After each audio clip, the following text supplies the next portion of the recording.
नशामुक्त भारत अभियानाअंतर्गत सांगलीत पोलिसांचा विशेष गाजावाजा, गुटख्याचा मोठा साठा उद्ध्वस्त। भारत सरकारच्या नशामुक्त भारत अभियानाअंतर्गत सांगली शहरात विशेष मोहीम राबवण्यात आली।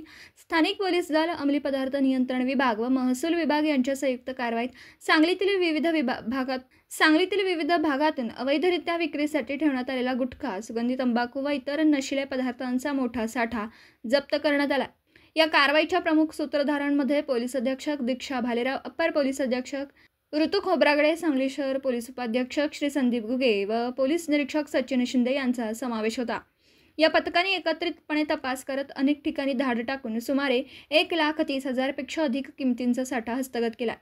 या मोहिमेअंतर्गत हरिपूर रोड, विश्वासनगर, तासगाव आणि विजयनगर सारख्या भागांमध्ये अवैध गुटखा व सुगंधित तंबाखू विक्री करणाऱ्यांवर कार्यवाही करण्यात आली। सांगली शहरातील हरिपूर येथील एका घरात लपवून ठेवण्यात आलेल्या सुगंधी तंबाखूच्या बॅग्स, विक्रीसाठी तयार गुटखा आणि इतर प्रतिबंधित वस्तू जप्त करण्यात आल्या। ही कारवाई केवळ गुटख्यापुरती मर्यादित नसून तिचा उद्देश सांगली जिल्ह्यातील नशा मुक्ततेकडे वाटचाल घडवणं हाच होता, असं पोलिसांकडून सांगण्यात आलं। दिवसभरातील घडामोडींचा आढावा घेण्यासाठी पाहत रहा N24 मराठी न्यूज चॅनल।